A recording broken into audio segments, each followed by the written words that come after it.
Le Seigneur soit avec vous.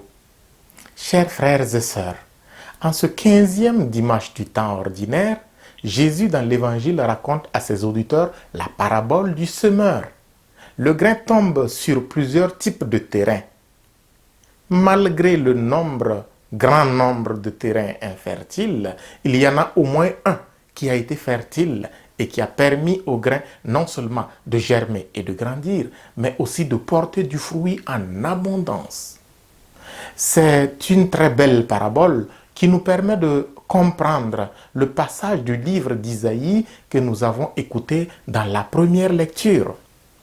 Ma parole qui sort de ma bouche ne me reviendra pas sans résultat, sans avoir fait ce qui me plaît, sans avoir accompli sa mission. C'est l'une des rares fois où Jésus fait une homélie à ses apôtres après avoir raconté une parabole, car il prend le temps de la leur expliquer en privé.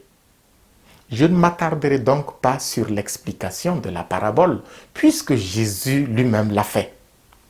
Par contre, je m'attarderai sur ce qu'il a dit à ses apôtres avant de leur expliquer la parabole.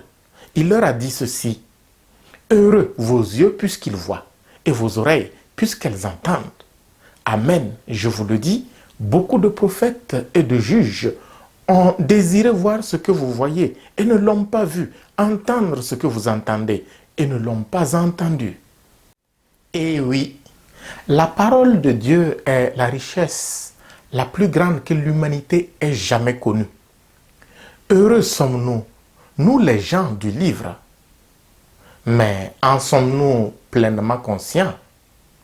En profitons-nous vraiment pour sortir de nos gémissements humains, comme le dit Paul aux Romains dans la deuxième lecture?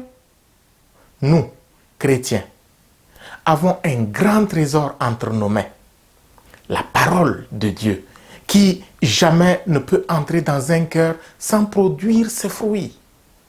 Dieu seul sait combien de personnes dans des prisons ont été transfigurées. Combien de personnes dans des centres de récupération ont retrouvé le sens de la vie. Combien de personnes, sans être baptisées, s'en sont nourries et ont vécu plus dignement que des baptisés. Pour que la parole de Dieu nous rende heureux, comme Jésus nous le dit à travers ses apôtres, nous devons aimer cette parole-là. Nous devons lire la Bible. Nous devons aimer lire la Bible. Ne serait-ce qu'un petit passage par jour. Oh, combien de chrétiens seraient sortis de leur gémissement s'ils lisaient la parole de Dieu. Lisons donc la parole de Dieu.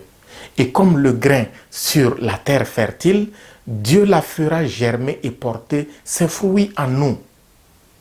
Faites peut-être comme moi, la Bible à votre chevet, au réveil, lisez 5 versets.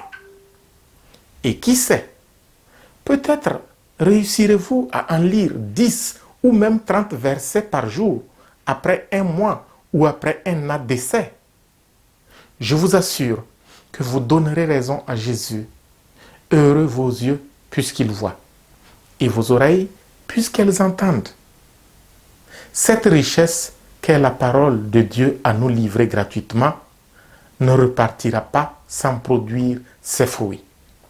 Que Jésus, parole vivante de Dieu, nous y aide. Amen.